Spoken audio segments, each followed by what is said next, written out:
honored if you would join us.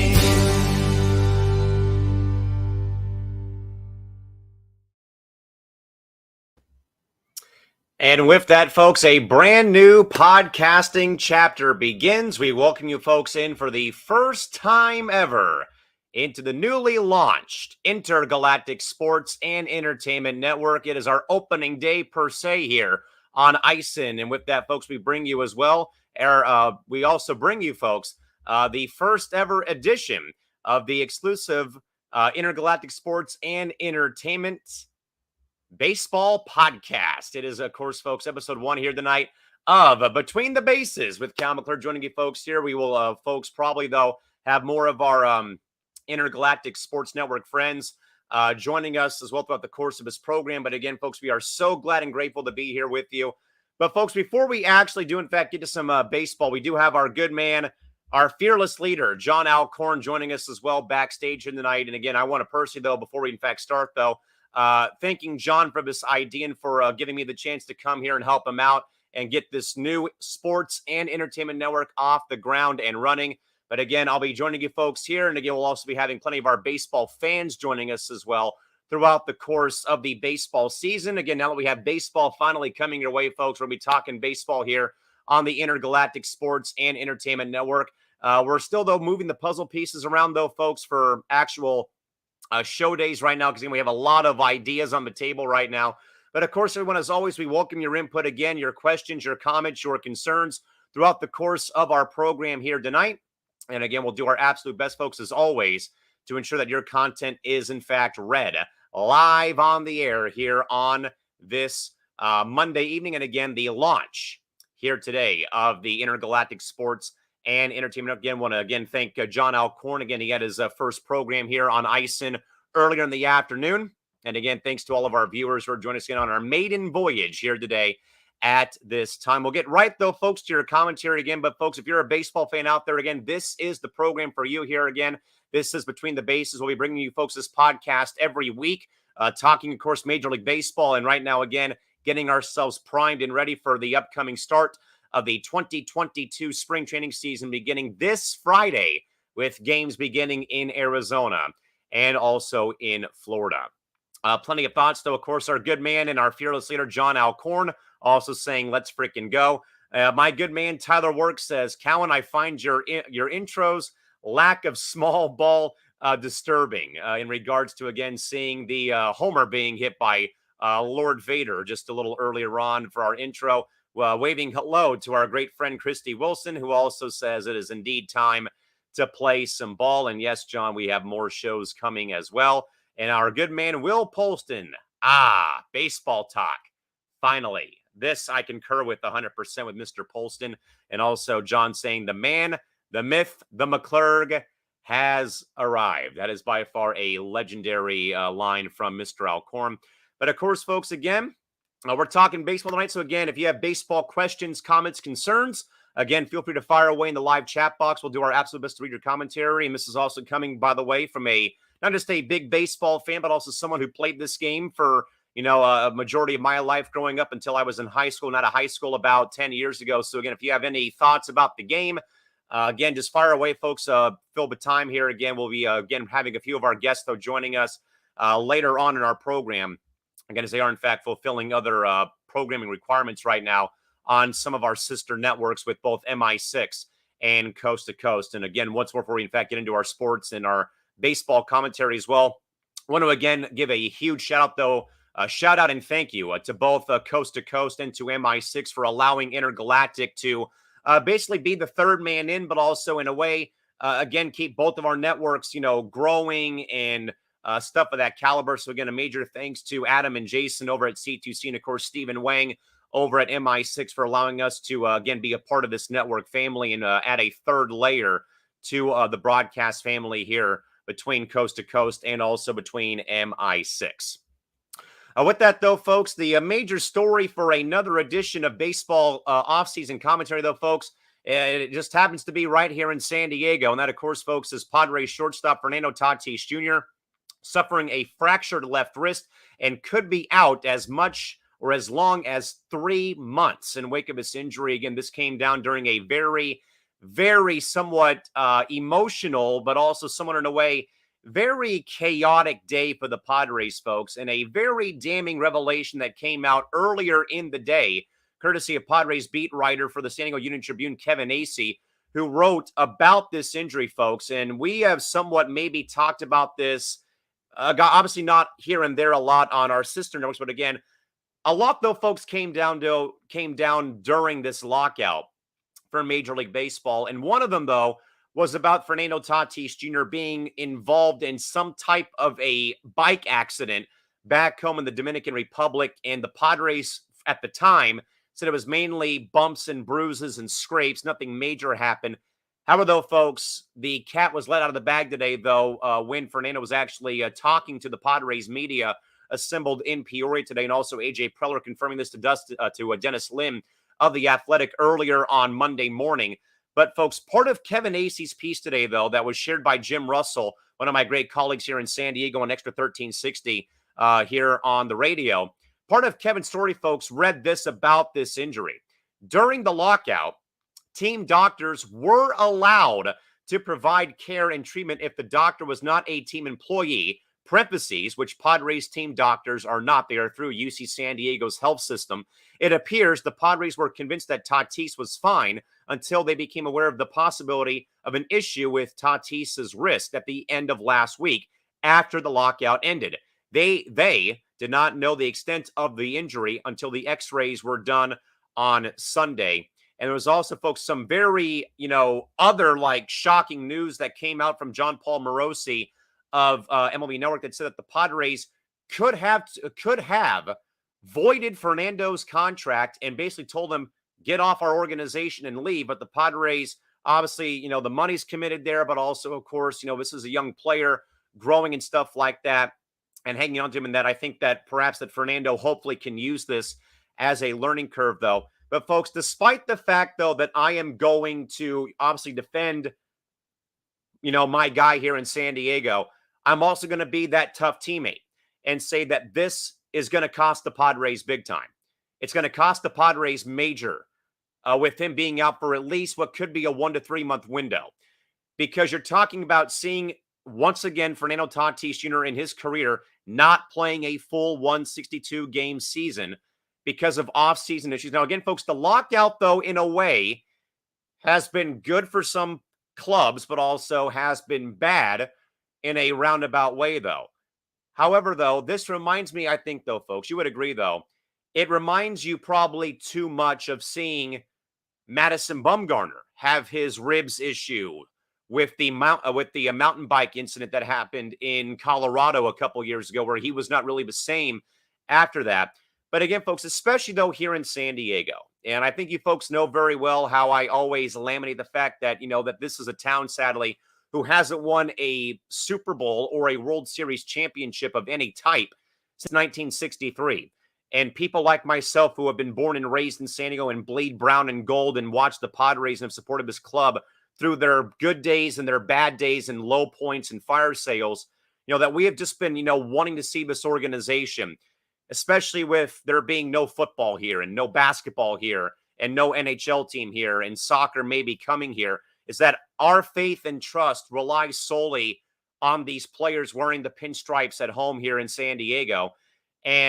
But more so is that this does not begin this Padres season looking to bounce back after the dismal performance in last season's second half of the season and trying to push this, Jace Tingler season out of the window or out of, in the rearview mirror, new chapter. Bob Melvin's here. However, though, folks, it's been more of the same, sadly, of what I've seen with the Padres so far this offseason. This is in regards to, missing out on Nelson Cruz and just not making moves because they've been trying so hard. But to put it in terms, though, used by one of our, colleagues on the MI6 Sports Network, the Padres right now are in salary cap hell, as you probably know very well, again, with this, massive anchor of this Eric Hosmer contract. I think it's like $20 million over the course of 4 years he's owed. Then you have Will Myers also being on the book still for one more season. He does have a club option for next season. Then you have that sort of sidebar story. You have the contracts of Hosmer and Myers kind of already bringing the team down a bit. Now you add a injury to Fernando Tatis Jr., a fractured wrist. Apparently, I did, though, folks, see some video of Fernando taking batting practice, I want to say, before this news came out on Sunday, maybe Saturday, maybe even, sometime before that this press conference got called on Monday morning, where Fernando, as you probably saw, folks, very emotional, very upset with himself, trying to do his best poker face, and he wasn't able to lie through his teeth, sadly, on this one, because, again, the Padres kind of kept this very hush-hush, though, about, hey, it's nothing major, it's bumps and bruises and scrapes, though, but then it comes out, though, where it's this, very huge injury of this fractured wrist, and he said it kind of was bothering him in regards to, swinging the bat. So already, folks, now you have two things to worry about now if you're a Padre fan with Tatis Jr. You have the shoulder issues that, again, have been plaguing this kid, sadly, for his whole entire career. Now you have the wrist. Now you're looking at the Padres having to play a month or two, if not 3 months. So at least from March, April, May, at least into June, he'd be coming back from this injury. So the contracts of Hosmer and Myers, the health of Tatis Jr., the lack of a move being made right now by A.J. Preller. Those four anchors right now is what is going to is for what now I think is holding this Padre ball club back. And I'm being as brutally honest as I can be, folks, because there's no way to sugarcoat this because of somewhat, in a way, reckless behavior. But at the same time, though, this behavior is in fact reckless. But at the same time, though, what else were they supposed to do during this whole entire lockout period? So certainly, folks, give me your thoughts here on the Padres again. Obviously, I know you're saying stuff great. Baseball show debuts and Callan talks about the Padres. I get that, folks, but it's the biggest story right now, other than Freddie Freeman not being signed right now, because this is the third time that we're not going to see this kid play a full season. And also, just more about what the ramifications are going to be, though, with this Padre ball club. And I talked to my dad about this because I was actually going to work today, a baseball doubleheader, and we were talking about Fernando's injury. And I think my dad had a very valid point, folks. And then keep in mind that my dad's been coaching, international baseball, high school baseball, travel baseball, and he coached my entire career, my brother's career. He's been coaching for over 30 years. And I think he said it right, though. Regardless of what A.J. Preller sees in C.J. Abrams and in Robert Hassel III and Luis Campusano, these three guys have to make the major league roster, because if the Padres stand pat again, or they can't somehow, some way finesse a trade to get rid of Hosmer's contract, or even Myers' contract, and if they don't make any kind of moves anytime soon, then they are in some major problems. They already have enough problems as is, with the pitching issues and stuff of that nature going forward. But certainly, though, folks, obviously, huge day again with the Padres. Again, folks, Fernando Tatis Jr. again will be out for at least the next 1 to 3 months, again, suffering a fractured wrist due to, again, the nature of a offseason bike incident that occurred, though, during the course of the lockout and offseason as well. Some thoughts real quick. Will Polston also writes in, my first thought, the Reds are tanking, similar to the Athletics. It's great, though, to see teams like the Seattle Mariners and the Colorado Rockies making a big push in free agency. And, Will, I think that goes to your point perfectly. And I think even to a point that I even said, though, as well, though, Bud, regarding the Padres and Blue Jays in 2020. Even the Marlins were kind of being very aggressive. And, because again, though, Will, we're used to it. I mean, we are always used to the Dodgers and the Yankees and, the Cubs and the White Sox and even, those teams, those major market cities always dominating and owning the headlines. But I would say, well, and I'm probably off base here, but I think ever since, I would probably say since 2012, and I know it didn't work out though, but when Albert Pujols, I hate to be in a way, stick that needle in there, Will. But I think you would agree though, when you kind of saw Albert Pujols come to the Angels in 2012, basically, like that kind of, I think may have perhaps changed the narrative, maybe in a way, about like big name players. And Will, I'm going to say this as well. I know Eric Hosmer hasn't panned out here in San Diego. I am fully aware of that, man. In regards to, again, him not producing and him being perhaps traded last season, if the contract is an absolute, dumpster fire. But I give Eric Hosmer, Will, so much love and respect because, Will, I think you know very well, buddy. I'm talking to you specifically because, again, this is your point on screen here. But, Will, I think you know very well, and I have tried to tell this to people all the time that, don't quite grasp how hard it is being a San Diego Padres fan because you are used to seeing players like that leave town. Examples, Gary Sheffield, Fred McGriff, guys like that. Even when Trevor Hoffman left to go play for the Brewers, it just didn't seem right seeing, those guys leave. But also, again, with the fire sale back in the 90s. But I give Eric Hosmer so much respect, though. And again, I know it hasn't panned out, folks, believe me.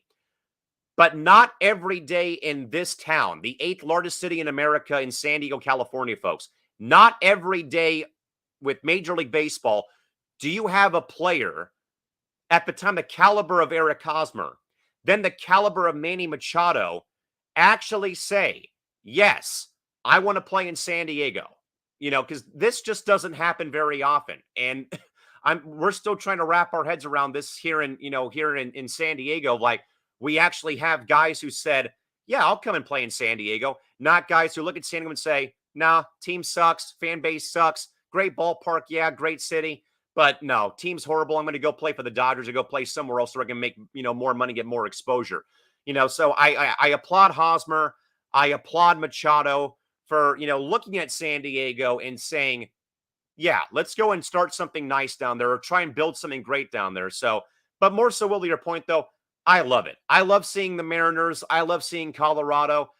But just seeing teams that are in the similar boat like San Diego, not these big, bad market cities like Los Angeles or New York or Chicago.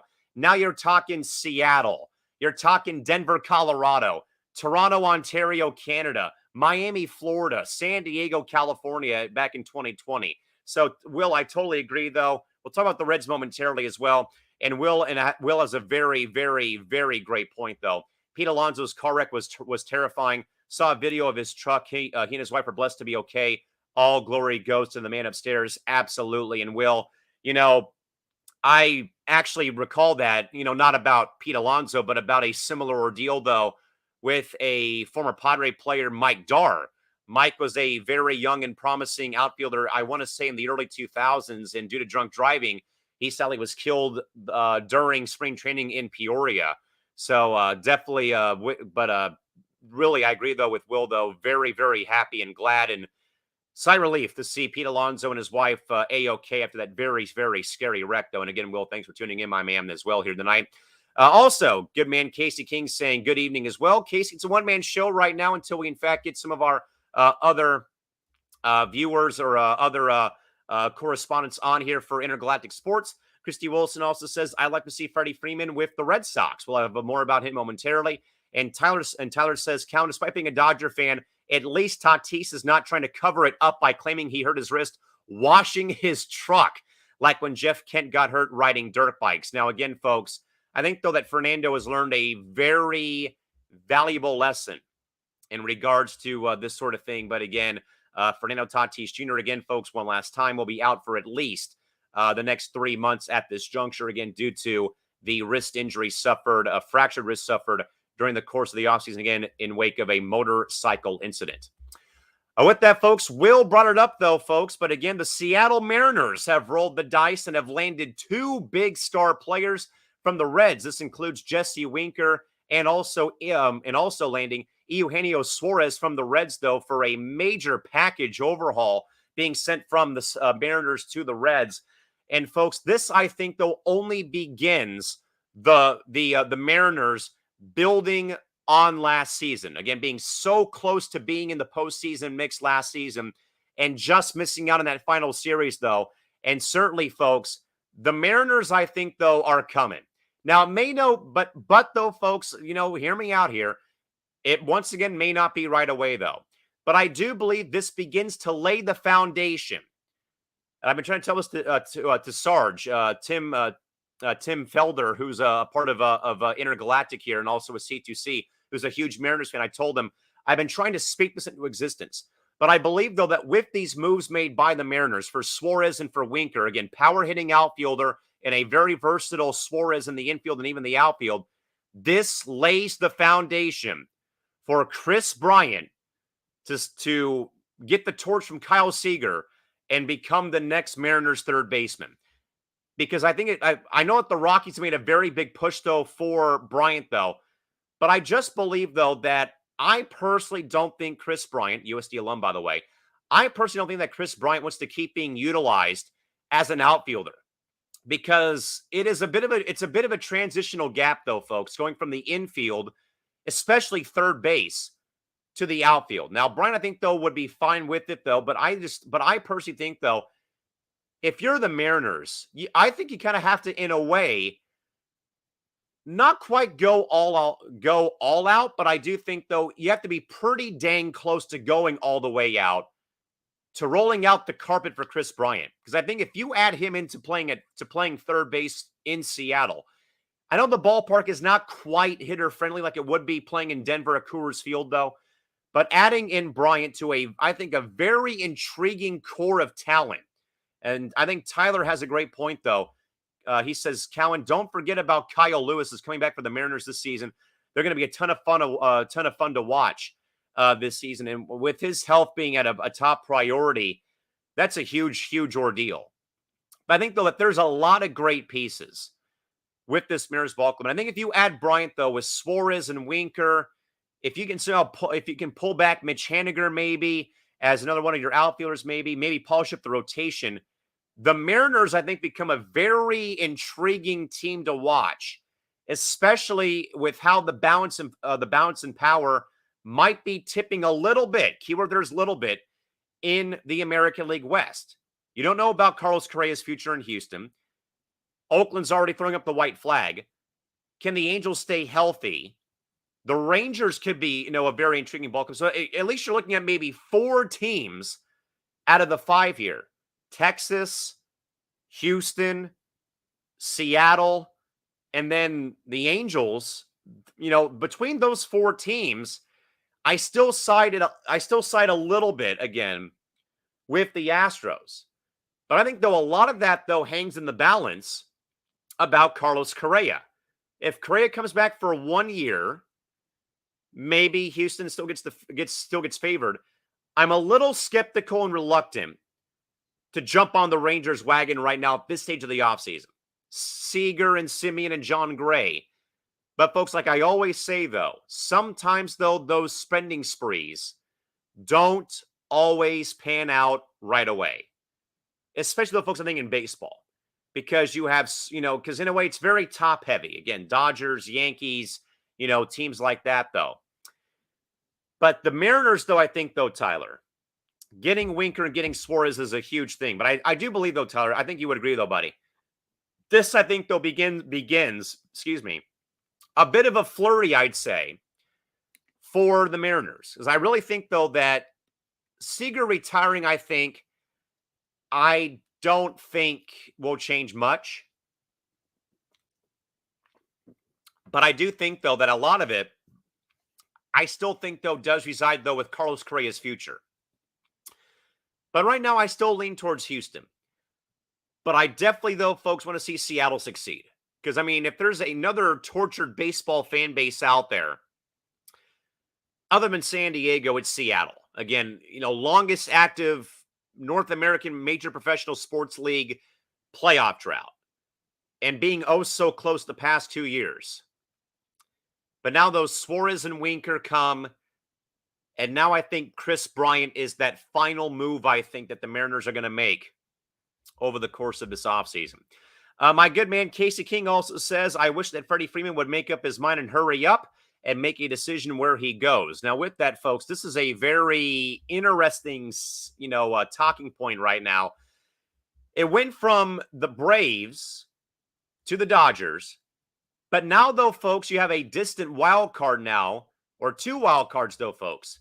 Tampa Bay and Toronto has gained, per John Paul Morosi and other sources, the Blue Jays have now emerged as maybe a favorite over the Dodgers right now in people's minds, due to the nature of Freddie Freeman being a dual citizen, I should say. My apologies, or having dual citizenship, I should say.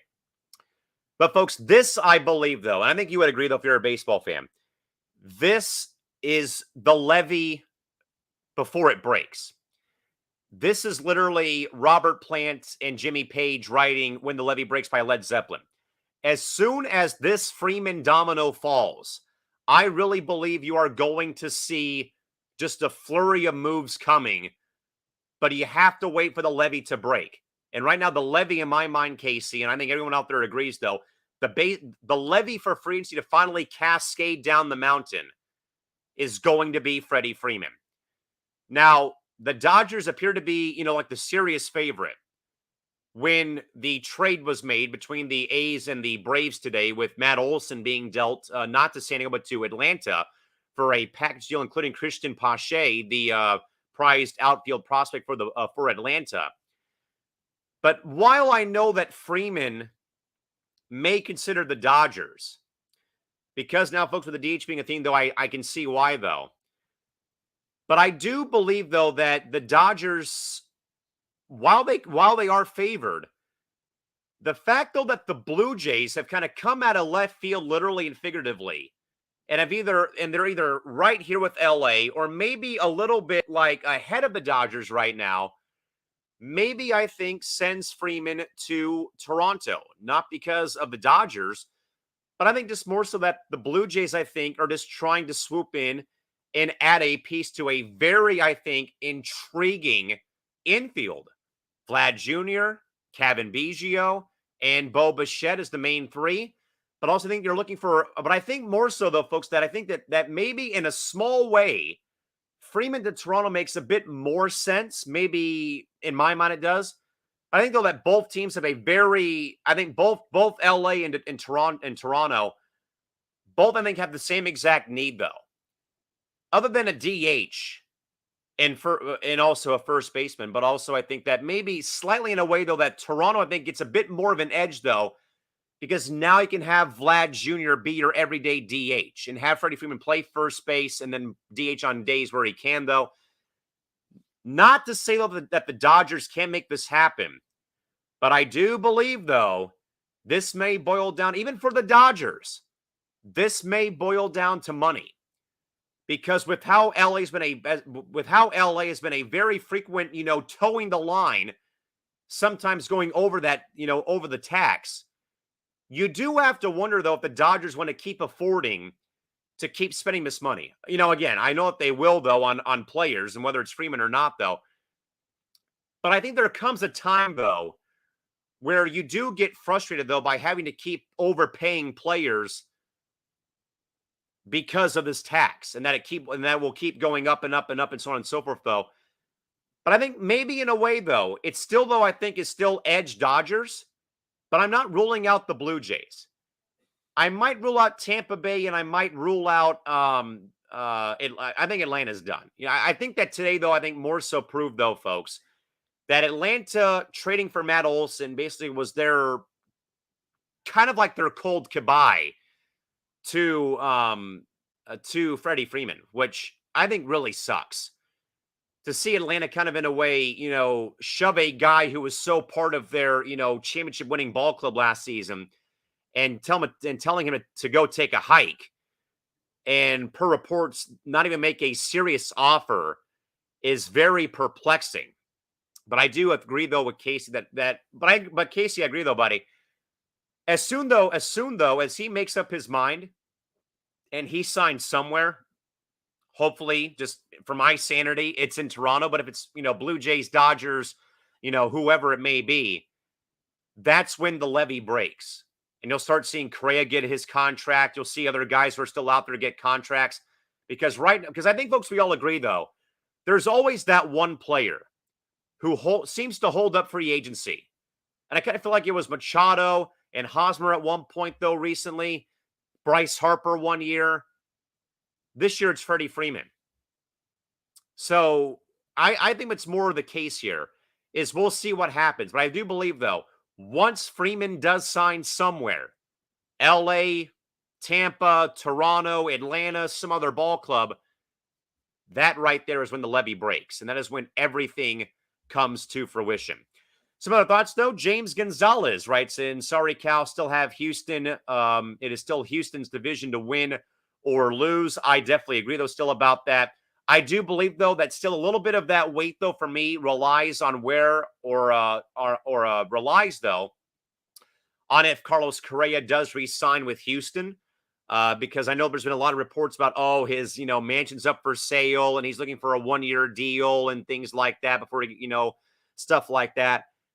For me, Houston winning this division, I really do believe, relies a little solely, I believe, on what, in fact, the Correa outcome is with that. James also says, I agree that Seattle is making moves, putting them ahead or over the Angels once again. Again, the Angels right now kind of staying packed, having their own internal strife right now as well, though, with due to the fact, again, of the reports today. Joe Maddon had to squash some media reports of Mike Trout was going to be moving out of playing center field, and they had to, quash that beef per Jeff Fletcher of the OC Register earlier on Monday. And Christie agrees that the Mariners deserve to have success again. Again, folks, this is a ball club who's not made the playoffs since 2001.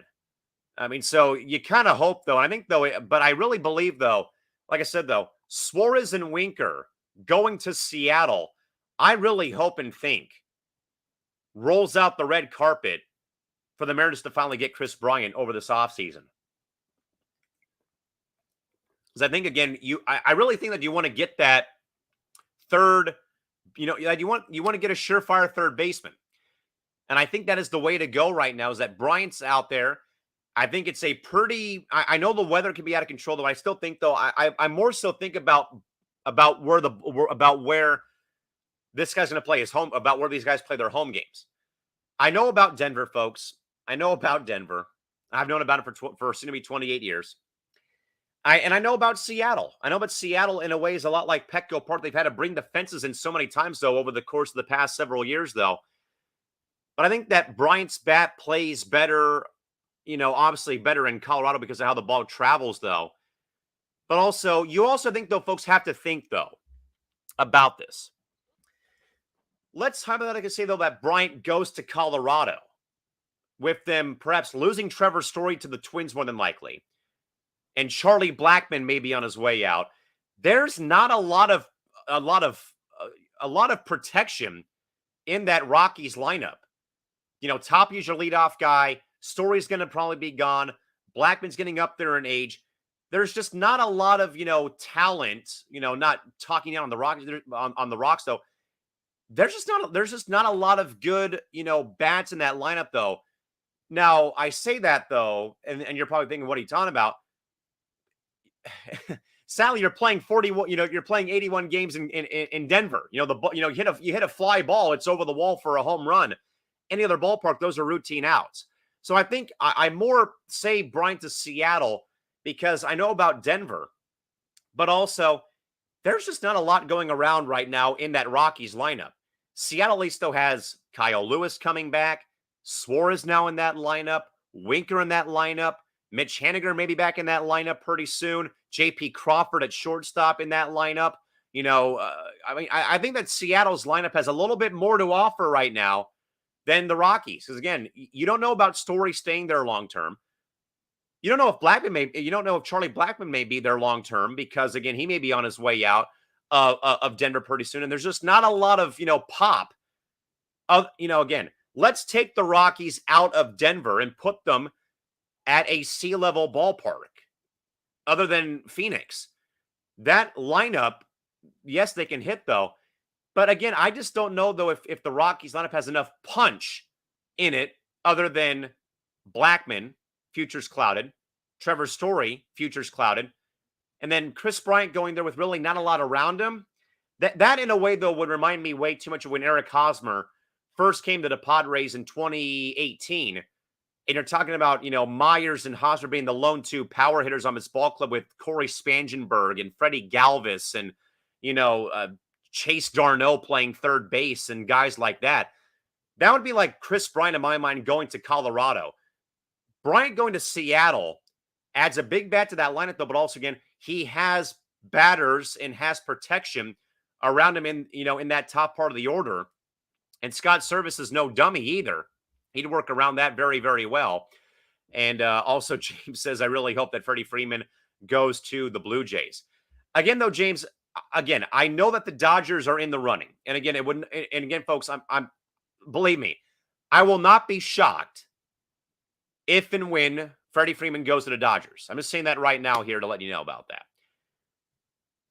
But I think that the Blue Jays are a very intriguing wild card, though, because that they would have the flexibility to be able to move around, though. Again, I know that we have the DH now, folks, but that at least, though, in the AL point of view, though, from the AL side of things, though, this works for the Blue Jays perfectly. Because, again, you can have Vlad Jr., maybe play first here and there, but maybe in a way, just be like his dad. Have him strictly DH. I know he's young and can play the field, though, but have him as your main DH, though. And you can have Freddie Freeman still go out there at his age. I think he's like 31 or 32. Have him go out there and play first and still hit, though. But again, then you have Biggio. You've got Bichette. You have a very strong infield with or without Vlad Jr. starting, though. So I think, though, James, that maybe in a way, Toronto I think, takes some more points because, again, they have a bit more flexibility again. I know the Dodgers basically have made all their players Swiss Army knives, though, James, but you can't keep, in a way, in my opinion, keep moving guys around the diamond. I know they probably don't care, though. At least, though, with me, though, when I played, I mainly played second. And I would play first every so often and play shortstop. And sometimes when you do, in fact, move a player to a different position, that can sometimes be a bit of an adjustment. And I don't think that the Dodgers really want to afford. I know they could get Freddie Freeman, though, but again, you also have to look, though, at the other money on the books, though. If you maybe trade away a Muncy for some reason or trade away some guys on this roster. So again, maybe in a way, though, this maybe favors Toronto because they have a bit more flexibility again because the Dodgers have so much money tied up right now. Not like they really care about that, though. But there's just so much big money, though, on the books, though, with some of these guys on the roster. But again, I will not, folks, be surprised if Freddie Freeman does go to the Dodgers for a long-term 4 or 5 year deal, and he just keeps on beating up on the Padres and things like that. Again, I'm not going to be surprised one bit, though, and I'll tell you, just keep saying that over and over again. And also, Christy says Freeman playing north of the border? A question mark. I mean, that happens. If that happens, you almost have to kind of wonder, though, about what that might do for the AL East, honestly, Christy. The Yankees are in need of a left-hand bat. Boston, I think, is going to be better than last season. I know they were great last year, though. I think they could use another starter maybe in the rotation. The Blue Jays could be intriguing if they do, in fact, land Freeman, who is, again, of Canadian descent. Tampa Bay, best record in the AL last season. Young team, energetic. They just flamed out, though, at the worst possible time last season. Baltimore's Baltimore, sadly. So I think if you throw Freeman into the AL East, though, it kind of, in a way, juggles the standings a little bit, maybe. Maybe the Blue Jays become favored. Maybe it's still Boston's division to lose or Tampa's division to lose, though. But it does, I think, though, create a bit more drama in the top four, though, in that division as this season does, in fact, prolong here at this stage. Again, folks, the other big story, though, again today, the Oakland A's, again, beginning to gut their organization once more again, trading away first baseman Matt Olson to Atlanta today. Again, this also, in a way, though, has begun the Freeman to elsewhere sweepstakes today. Folks, the Oakland A's, as we have seen, though, so many times, though, they have this period, though, folks, every year of just, getting this great core together and then breaking them off because of the financial repercussions. But Matt Olson going to Atlanta, I don't know, though, how this division is still not Atlanta's to lose. I want somebody out there who's an NL East fan to write it and tell me why Atlanta should not be favored to win the NL East again last season, especially knowing that you have a healthy Ronald Acuna Jr. coming back this season from that ripped ACL. So I want someone out there in the NL East, Phillies fan, Mets fan, Nats fan or Marlins fan, to write it and tell me why you believe that Atlanta will not win the NL East again next season. The Mets, I know, have done a lot, though. Scherzer, Mark Canha, Starling Marte. But again, folks, can you really, though, trust the New York Mets, sadly, is my question. I personally can't. Scherzer going there is cool. Canha going there is cool. Marte going there is cool, though. But the Mets, though, always find a way to screw it up. Can they somehow, folks, put last season's ordeal of thumbs down in the rearview mirror? I don't know if they really can. And I don't know, though, folks, if that team can still recover. Because as we know, though, folks, and we saw it last year again, if you're not playing well in New York, in Boston, Chicago, or LA, you're going to get booed, chewed out by the fan base, chewed out by the media. They're going to do everything in their power to make your life a living hell. So how can this Mets team, still with this, right now, very bad Francisco Lindor contract stuck on the books, adding Canha and Marte and Scherzer and guys like that, can this Mets team not be a three-ring circus for a whole season? I doubt it. I mean, I don't want to speak so bad about the Mets, though, but we've just seen this, folks, time and time again, though, over the past, decade, if not longer, of the Mets having a great regular season, and somewhere down the line, something goes wrong in regards to, last year again, thumbs down with Baez and Lindor booing the fan base last season, and so much other nonsense. Can this team for once in the Mets actually, put the blinkers on, and have tunnel vision and not listen to what I'm saying or what you're saying or what the media's saying, and just play the game for once and not worry about what their owner is saying and stuff like that.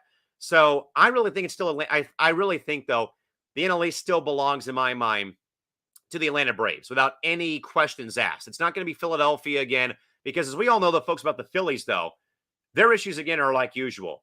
Let's go get offense, and we're not going to touch the pitching staff at all. Just go out there and suffer and blow games. So it's not going to be anyone.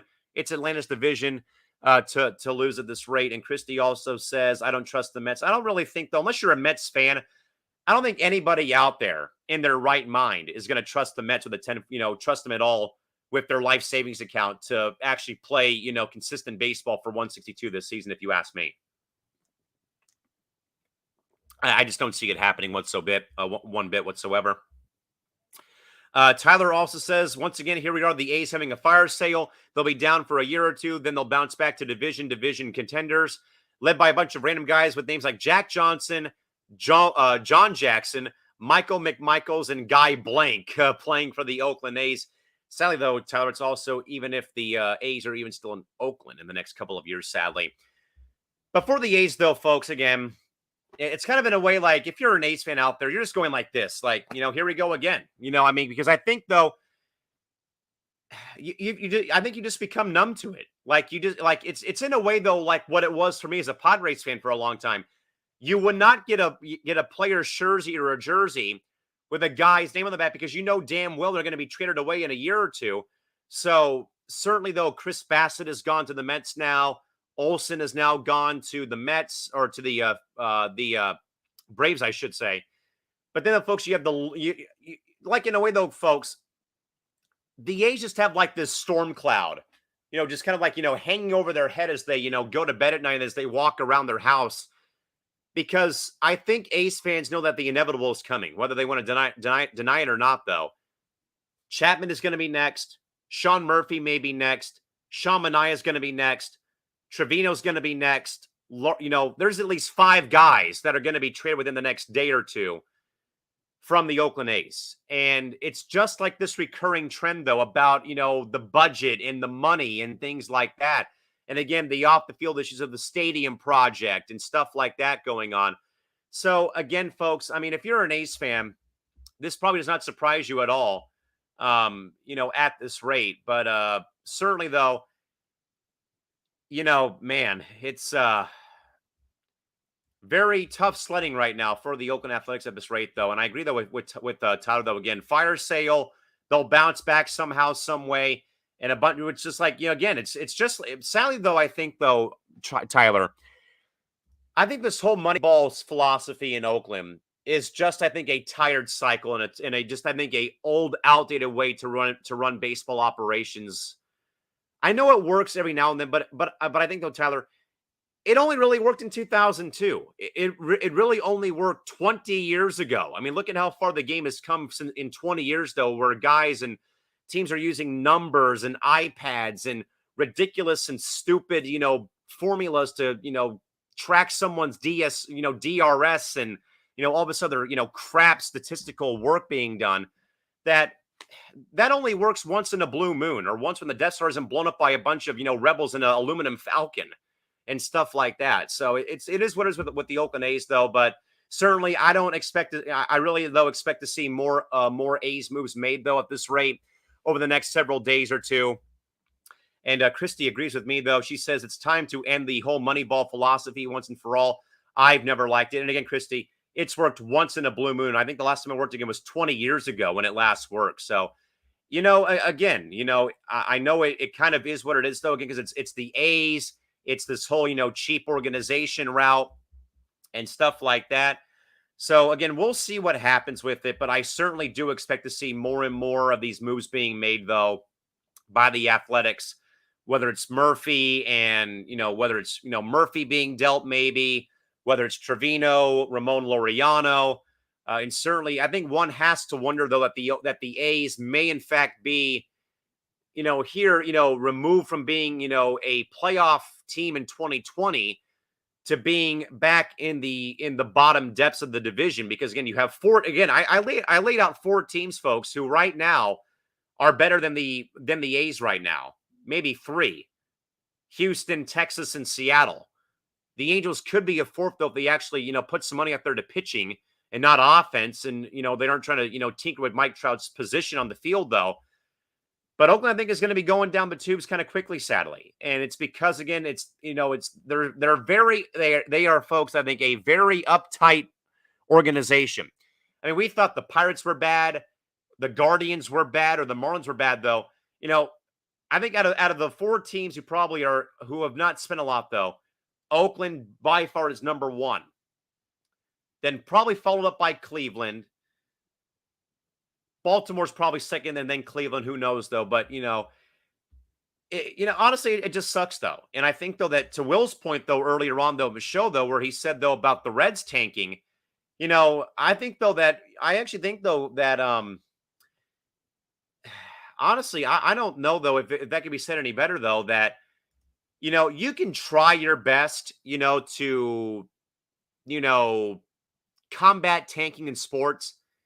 There's not going to be a perfect way to do it, because teams are still going to find a way to work around that loophole and be able and still try a way to just, intentionally, lose on purpose, sadly. I mean, you can dock up a draft picks you want. I don't see it happening, sadly, at this rate. Tyler also says not just the 0-2 team, Callan.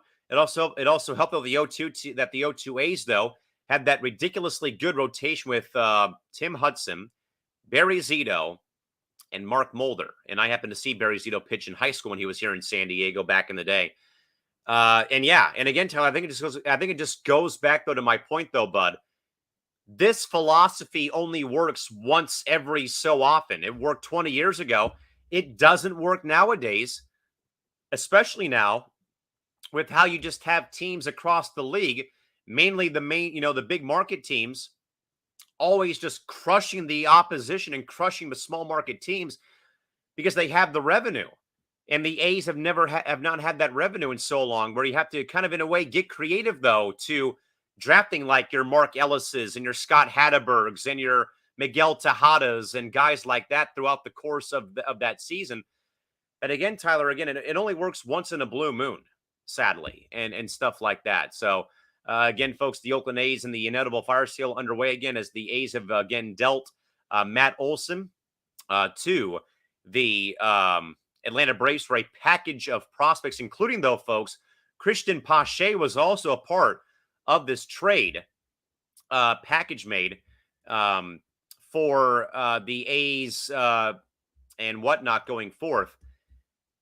But, folks, I just don't know what to make about this because Christian Pache had such a huge upside with the Braves, though. I kind of think, though, his confidence got shattered, sadly. I think once maybe some guys got called up, though, where he just couldn't find his swing, though. Or maybe it was perhaps he was a bit in over his head regarding, him going, right up, though, and having, kind of that pressure going up. But certainly we'll see. But again, folks, Matt Olson being traded today. Just checking a few things real quick here. But again, folks, Matt Olson officially traded today by the Oakland A's, headed to the Atlanta Braves once more for, again, a package of roster or a package of prospects, including, again, top prospect 2 in Christian Pache, headlining that deal consummated today by the A's and also by the Braves today. With that in mind, folks, we will bring our good man, John Alcorn, on to the program here again, just to kind of, fill some time here again. We're trying to get some more of our guests joining us. John, you've been backstage this whole show, man. Again, hearing some baseball talk, man, but it's, you know what, man, it's good to see you though tonight, man. How we doing? When the A's suck, it brightens my day, only because there's a certain person that's an A's fan. If this certain person was not an A's fan, it wouldn't really give the light of day. But it's just like we talk about being stubborn and like just doing the same thing over and over and over, and Oakland does it. And somehow, Callan and people that are watching, people are still buying tickets to watch the Athletics play, knowing well, like you said, like those random names, they'll come in every couple of years. You get attached, you buy their jerseys, you buy their hats and everything, and then boom, they get traded, and it's the same process over and over and over and over. And so I just don't understand how they have fans, whether during this fire sale to when they go to Las Vegas. Just magically, when they go to Las Vegas, is it going to be any different where they're going to keep their players or they're not going to trade them every couple of years? But yeah, I finally become a Padre fan, and there's a big injury to Fernando Tatis Jr., so that's my bad then. Yeah, and John, it obviously though, man, like I said though, it just sucks though, if you are a Padres fan like myself, again, being born and raised here again, just sadly though, man, kind of seeing this, young, bright superstar who everyone out there, whether you're a Padre fan or not, loves watching play. They just has this, these recurring like injuries, though, they just don't seem to go away, sadly.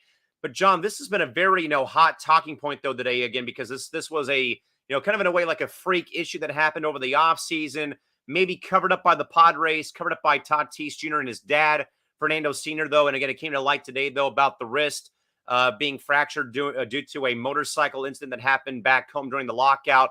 I know that Fernando was very, very, emotional, I think, in a way, though, but more so, I think, upset though, at himself, though, for kind of, in a way, fibbing and kind of telling that lie, though. It's kind of like, in a way, though, John, you getting caught in the, I compared a lot, though, or compared this to, though, John, seeing Fernando's reaction today, though, I compared a little bit, though, my man, to kind of seeing, like, a kid, though, getting caught with their hand in the cookie jar.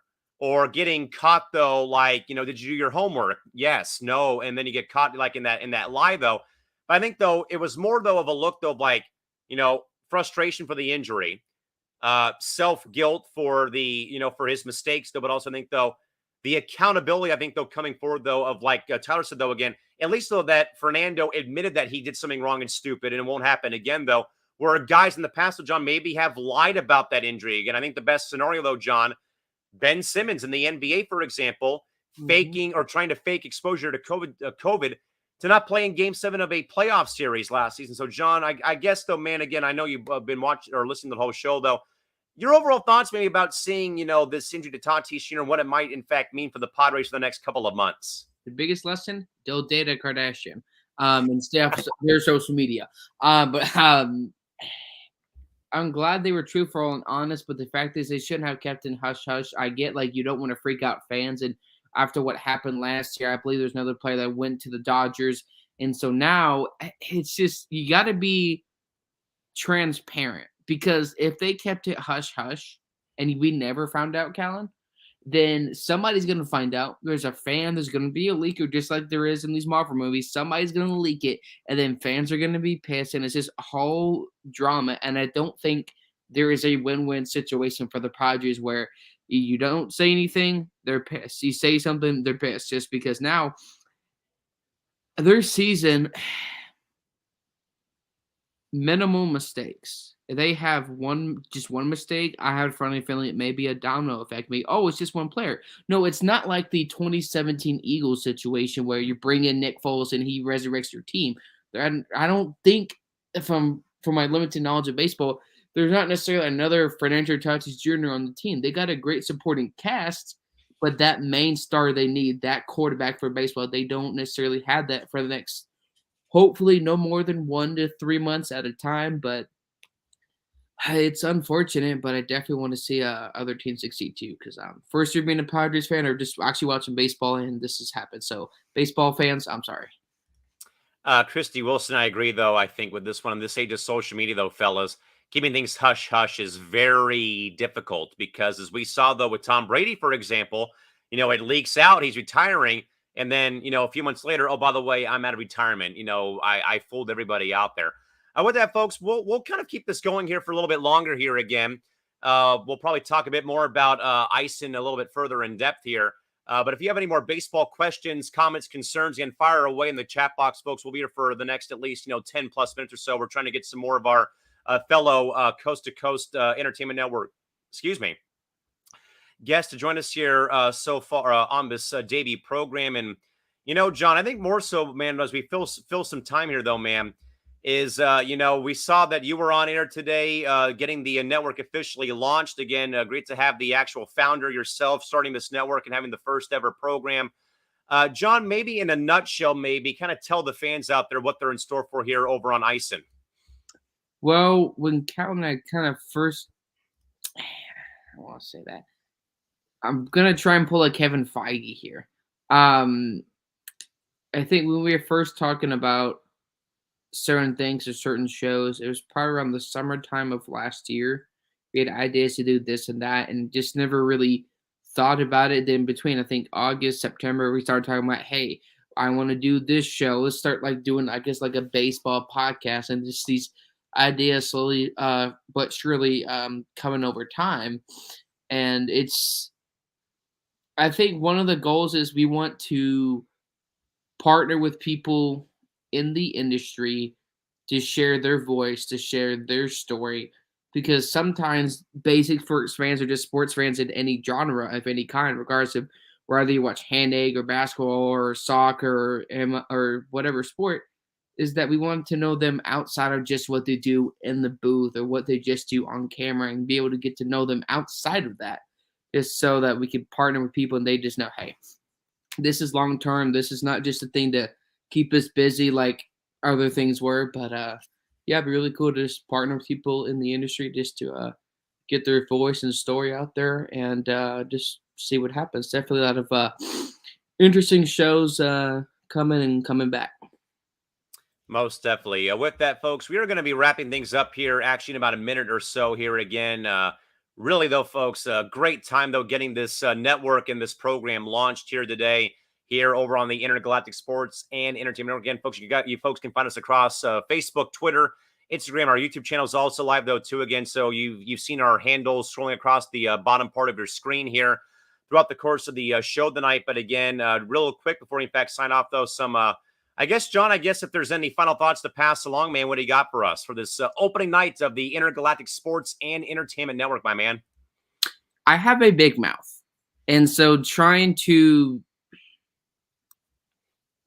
working on announcing or not announcing things, but I will say, though, I think I wouldn't be here, or Callan wouldn't be here. Callan, I mean, this technically, if you want to be all technical, been probably since January of last year when Callan's been helping me out with a ton of stuff for like trailers and stuff like that. But I would say just wait out. It's gonna be a ton of shows and stuff like that. So your people aren't gonna be missing content. There'll be ton, whether you're sports or movie or potentially some other stuff that we'll announce at a later date. But I'm excited to see what this is and how this is gonna grow. So again, folks, if you want, again, folks, find us again. Basically, again, find us on your social platforms. Again, Intergalactic Sports and Entertainment is the name of our network. Again, you guys can find us again on Facebook, Twitter, IG, and also on YouTube. Again, we're putting out clips and our program schedules via our Instagram feed and stories every single night. So again, we'll again be talking off air about our next moves. But again, folks, I want to again thank everyone for joining us here tonight. Again, a major thank you again to John for writing in earlier, my good man Tyler Work, Christy Wilson, Will Polston, Casey King, and the entire cast and crew for joining us here and writing in here today. And also, Christy says, I cannot wait for what this network has to offer. It should be fun. Oh, it will be. Oh, yeah. We basically, folks, we're going to be basically, for the time being, again, because as you folks know, I'm still right now doing my regular announcing gigs right now till at least May, though. So we're going to be, folks, revealing, shows in phases, much like Marvel movies come out in phases. We'll be doing that, though, here again. We'll be having a bit of a rotation for the first month or two, adding in some new content as more time goes on, and so on and so forth from there. But again, folks, plenty of that is coming, though. Again, we invite you again to like our content, though, again, on Facebook, on Twitter, Instagram, and also over on our YouTube page as well, and everything else going on.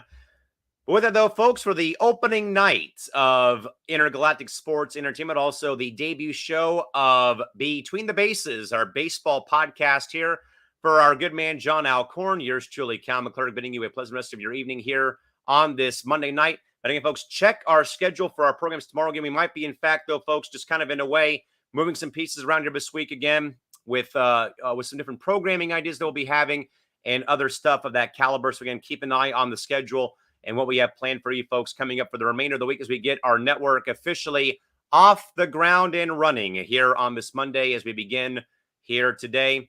And also, Tyler says, man, so many Marvel mentions here. Is Mephisto somehow involved in this network?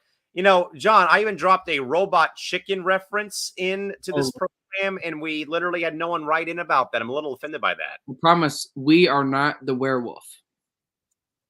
Sorry. Yeah, I mean, plenty of that going on, Tyler. But as you probably, Tyler, notice here with the intro to this program, and even with stuff with John, we're keeping this like Marvel, Star Wars, intergalactic theme a real thing. I think if you can tell by our logo up in the top right corner of the screen, yeah, there's gonna be plenty of those mentions and that stuff going forward, Tyler. So there's plenty more, my man, where that came from. We can both guarantee you and promise you that. Before we, in fact, folks, get out of here for the night, though, our good man Big B joining us here, as is Mess Around Dave from our good friends over at Coast to Coast. Brandon and Dave, welcome aboard and welcome to the Intergalactic Sports and Entertainment Network, fellas. How we doing tonight? Hey, we're doing good. Good to talk a little bit of sports. I don't know how much longer you guys are going to be on, but hey, we'll pop up. I'm doing good. Glad to be a part of the new network, the new show going on here. Loving what I'm seeing. Can't wait to talk baseball. Yeah, well, I mean, we'll kind of get everyone's thoughts here a little bit. I mean, we're here for a good time, not a long time. Obviously, Brandon, I guess we'll start with you on this one again. As you heard, though, man, Padres shortstop Fernando Tatis Jr. again for the third time. Sadly, my man is not going to be playing in a full season again. Suffering that fractured wrist in a bike accident, though, in the DR back home during the lockout.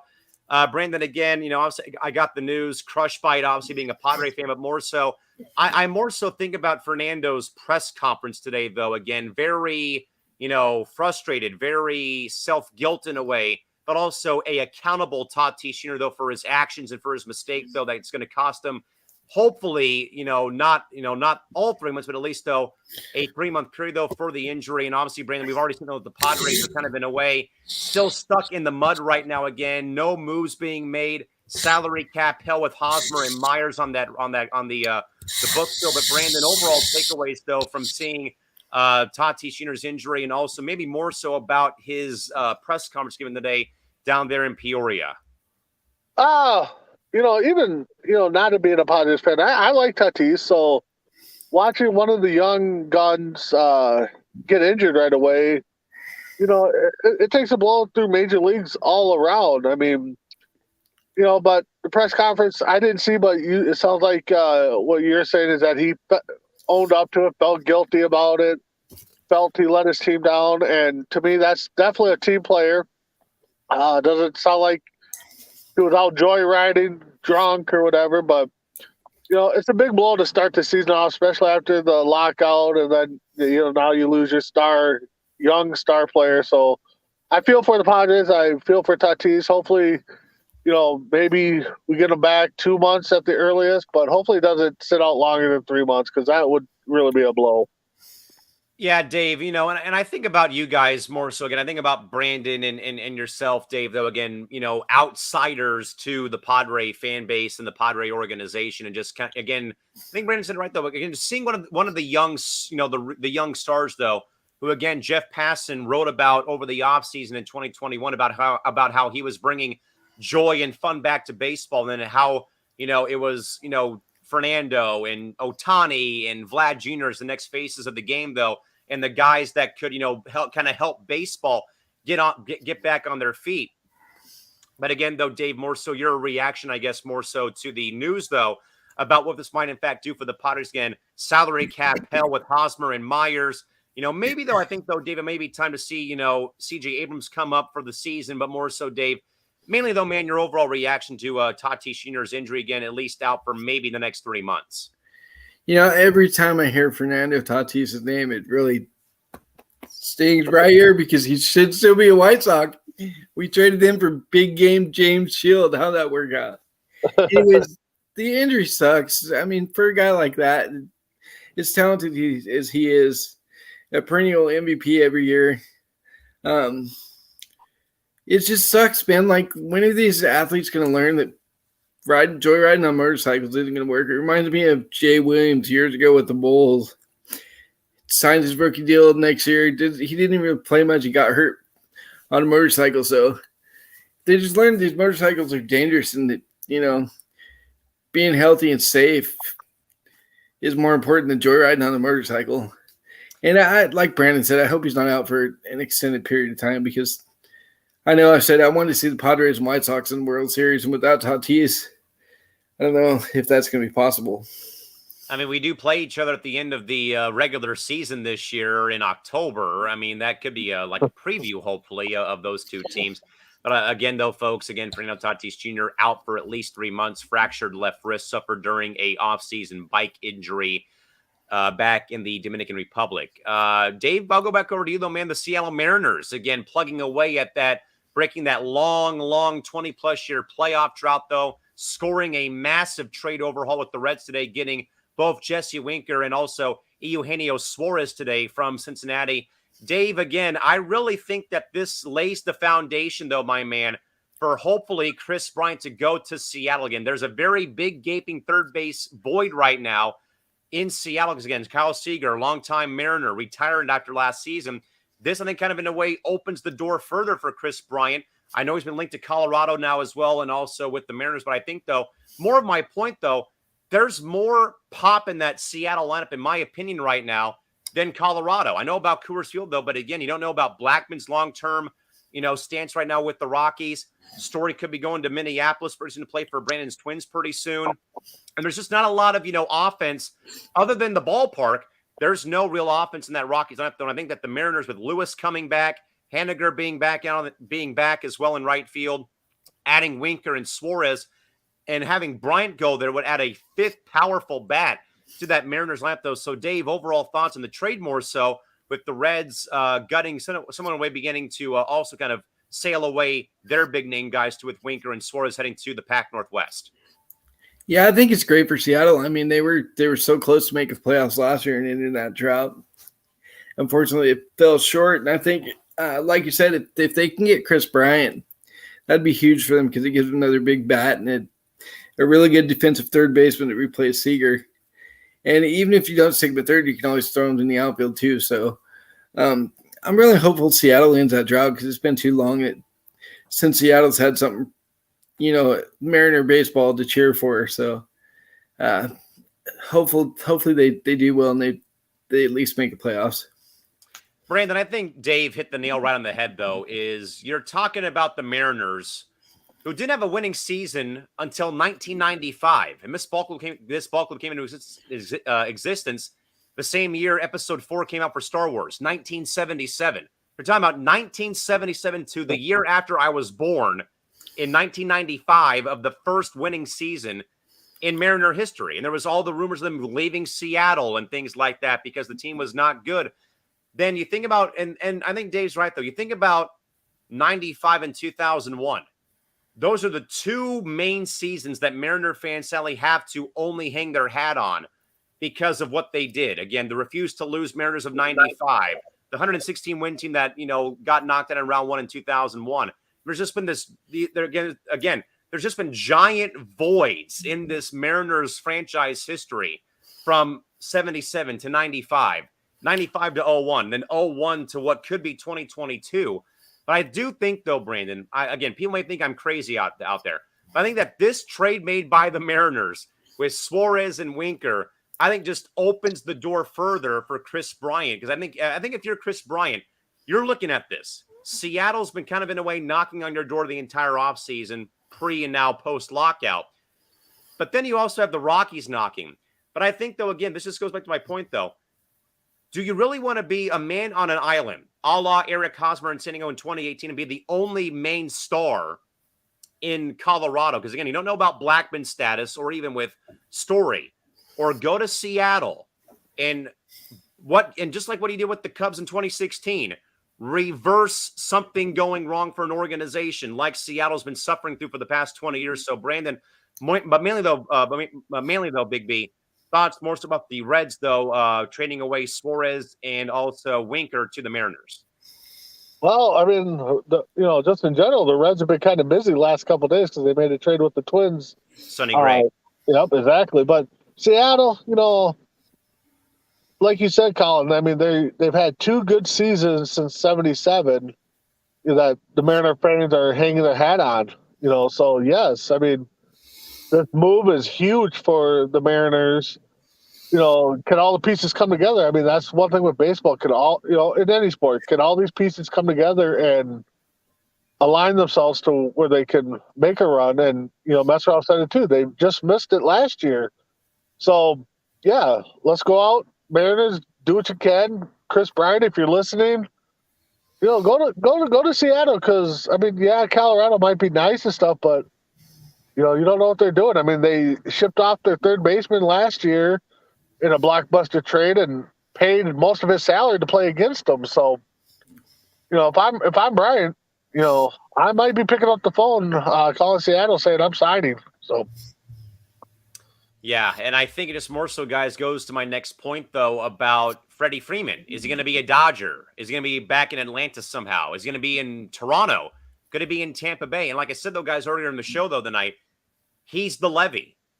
And then when he signs, the levee breaks and everyone goes their separate ways. But, Dave, we've heard about the Dodgers. Today we heard about the Blue Jays because, again, Freeman has Canadian citizenship. He's a Canadian citizen with his parent, I think his mom being from Peterborough, Ontario. So he has the ties to Canada. There were some reports about Tampa Bay maybe being involved. We've heard about maybe, of course, the Dodgers were a serious contender, but now that may, in fact, be in the rearview mirror. We've heard about, maybe Atlanta, but again, the Braves traded for his replacement today, though. So, Dave, in your mind, where do you believe Freddie Freeman winds up, though, come tomorrow, come sometime this week before spring games open up on Friday? Honestly, I hope he doesn't end up with the Dodgers because they have so many good players. They don't need Freeman. They really don't. They're already loaded. I mean, I know they lost Seager, but they still got guys that can hit, and they don't really need him. I hope he signs with Toronto or Tampa Bay, one of the smaller teams. I wouldn't even mind seeing him go back to the Braves, but I think that's dead in the water with them getting Olsen, unless they can get him to take the five-year deal and have Olsen DH. Yeah, Brandon, I think, though, that today may have perhaps, while it may have been, Freeman to L.A., I don't know, though, man, that detour could be the Blue Jays. And who would have thought it'd be the Blue Jays kind of coming out of left field and becoming not quite 1A, but pretty dang close to being 1A next to the Dodgers for Freddie Freeman.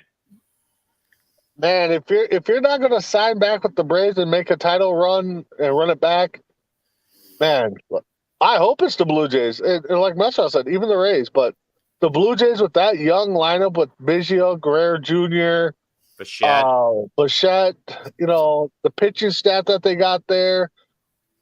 Another bat in that lineup. I mean, Colin, you talked about Seattle if they had Bryant.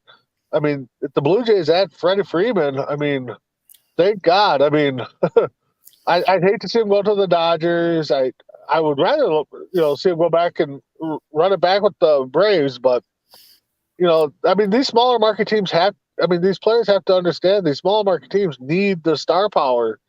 I mean, Blue Jays are the only thing happening in Canada right now. So up there, help them out, run it back or take them to the World Series. But the Freeman, like you said, though, and I said a couple times too, once Freeman signs, then all the other pieces are going to fall because that's what they're waiting for. So we'll see what happens before spring training starts. But Blue Jays, that came out of left field. I hope that happens. Yeah, I mean, I do too, just for the sake of, again, the small market teams again, the big market teams can only get so greedy, Dodgers, Yankees, you all can be as greedy as you want to. But again, Brandon's right about those small market teams, though, again, needing the star power just to get fans out to the ballpark and stuff like that, though. Of course, guys, staying with the Braves, though, but of course, though, fellas, again, another domino falling in Oakland again. That is Matt Olson being dealt to the Braves for that very big package, including, again, Christian Pache, who was at one point the top of the Braves minor league prospects. Tyler does write in real quick, guys. Nothing official here, but Carlos Baerga, a longtime member of the Blue Jays, on his Instagram has said that Freeman will be signing with the Blue Jays. Carlos God. has previously broken news on several Toronto signings in the last couple of years. So, Carlos Baerga, I think he was a one-time Blue Jay at one point, not as good as Carlos Delgado, who was Mr. Blue Jay at one point in time, but who really knows? We'll see what happens. Well, Baerga, I remember playing with the Indians. I don't remember playing with Toronto, though. I thought he did for some reason. He might have been there for one second, but anyways. Yeah, maybe we'll see. But Dave, obviously, and I think I touched base on this, though, earlier in the show about the A's, though. And I think that Tyler said it better, though, is that the A's have a fire sale. They're down for a year or two. They somehow bounce back to being a division contender, led by a bunch of nobodies. But again, though, like I said, though, mess around in Big B, though. This Moneyball philosophy is 20 years outdated. It works once in a blue moon or once when the Star Destroyer is not being blown up by a bunch of rebels flying a aluminum Falcon, like I said earlier in the show, though. And that, I know that numbers are a thing, though, and the budget is one thing. But Dave, certainly, I think we knew it was coming. It's caution to the wind, though. Dave, and I think we all agree, though, but Dave, more so, do you expect to see more Oakland players dealt away over the next couple of days before a game start on Friday? Yeah, I think they're gonna.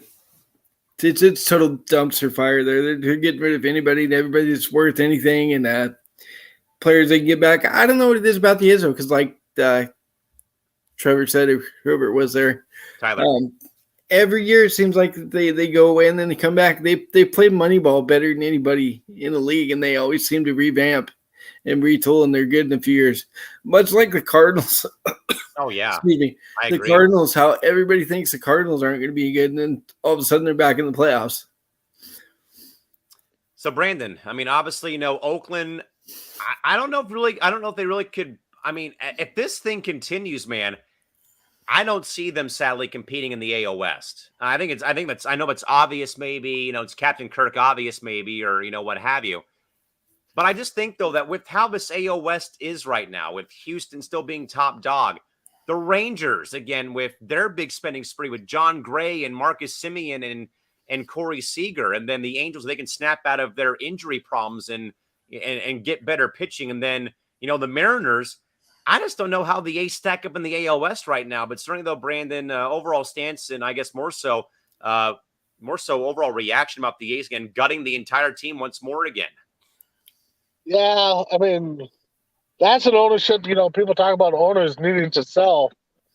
That's an owner that really needs to sell that team. And, I know there's talk about moving to Vegas and stuff, and maybe that's what they're preparing for. But Yeah, I wouldn't be surprised to see many more. Honestly, without looking at the roster right now, I don't know who's left on the team that they can deal. But it kind of reminds me of watching the movie Major League. Right. You're sitting in the office and be like, "Who's this guy? Who's this guy?" Then you got the fans and be like, "Oh, this team's going to be dog poop," and who is this guy? So Moneyball, like you said, only works so long. I mean, it kind of killed the sport, but I mean, if you can make it work, great. But it's going to take time to build up, and then once that time comes, you're in it for 1 year, and then you rebuild it again. So, I kind of feel sorry for Oakland A's fans because in the 80s and 90s, early 80s or late 80s, early 90s, Oakland was top dog, and now they're down there. So,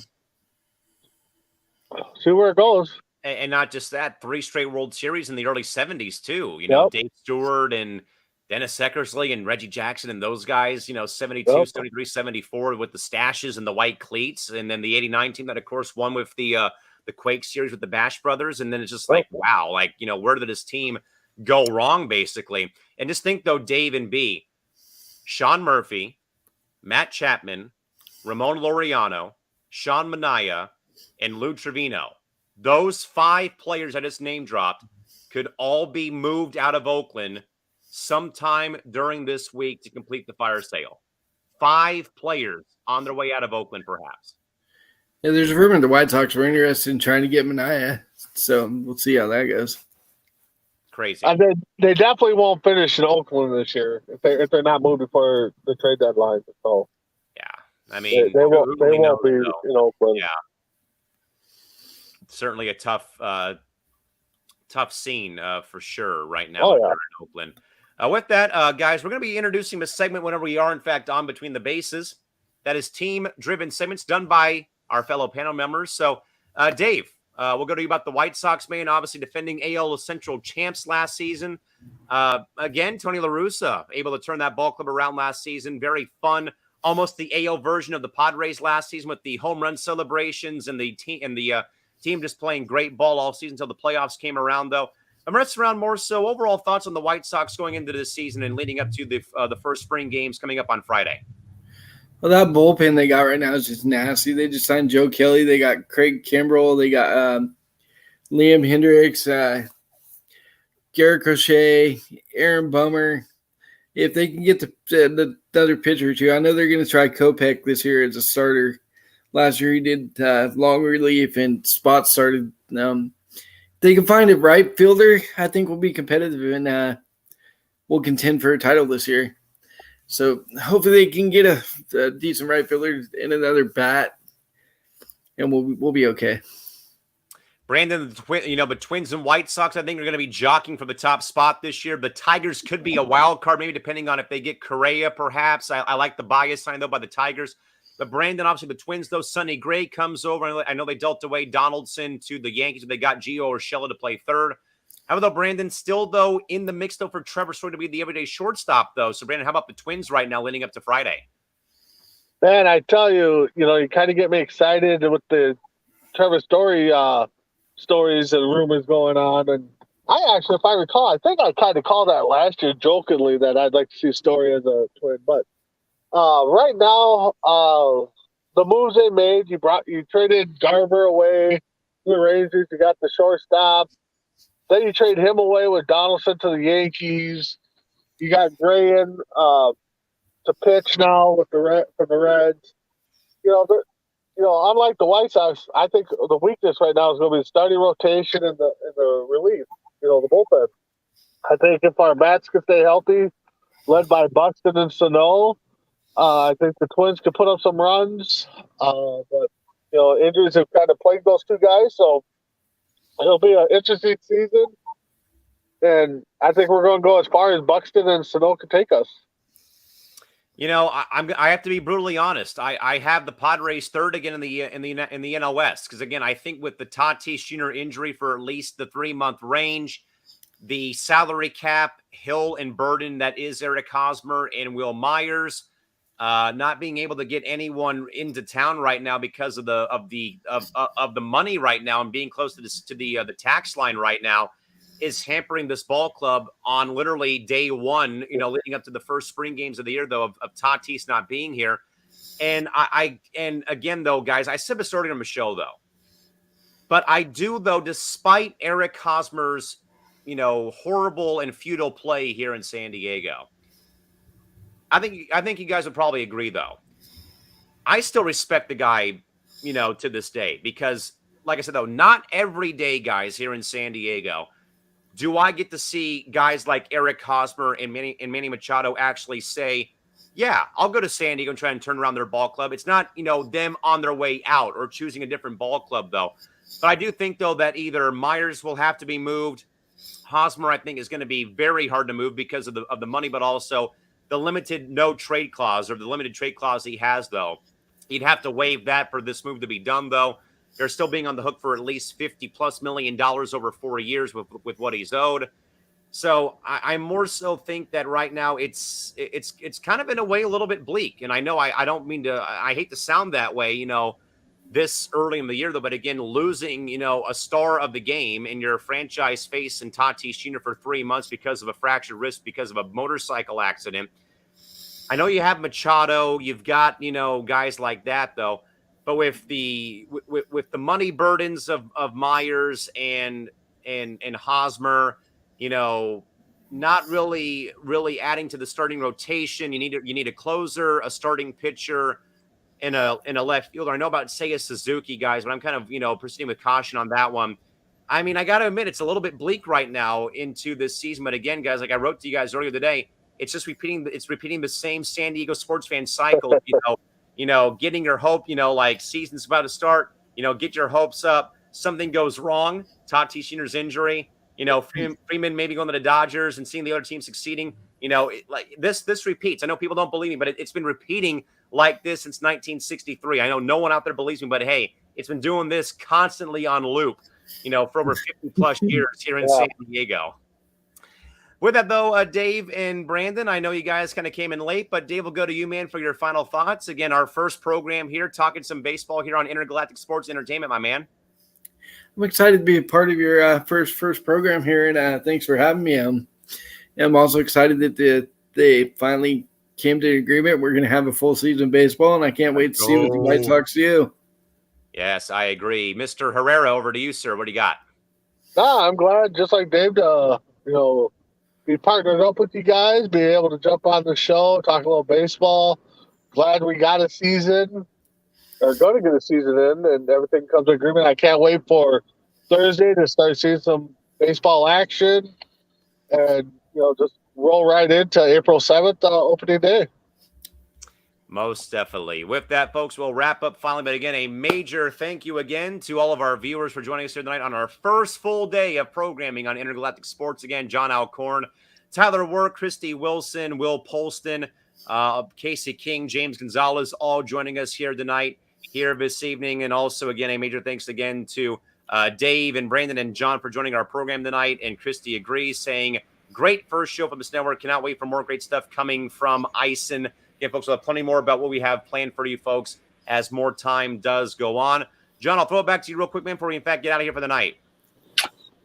I'm just ready to kind of see where this happens, and we're doing things the right way, unlike other situations or networks. But this is in the long term, and curious to see where this goes. And Isaiah, how about the Mays, baby? Oh, goodness gracious. With that in mind, though, folks, for our fearless leader, John Alcorn, and our accomplices from coast to coast, our good men, Mess Around Dave Esparza and Big B, Brandon Herrera, yours truly, Callan McClurg, bidding you a pleasant rest of your night, of a evening here from San Diego. We'll see you folks again. Folks, again, we'll have our program scheduled for you folks coming tomorrow on Tuesday. Again, we're moving some puzzle pieces around here again with stuff in our programming ideas. So again, we'll have some more content for you folks on Tuesday. With that, folks, again, for John and Dave and Brandon, Callan saying good night here, folks. Till next time, good night and bye-bye. We would be honored if you would join us.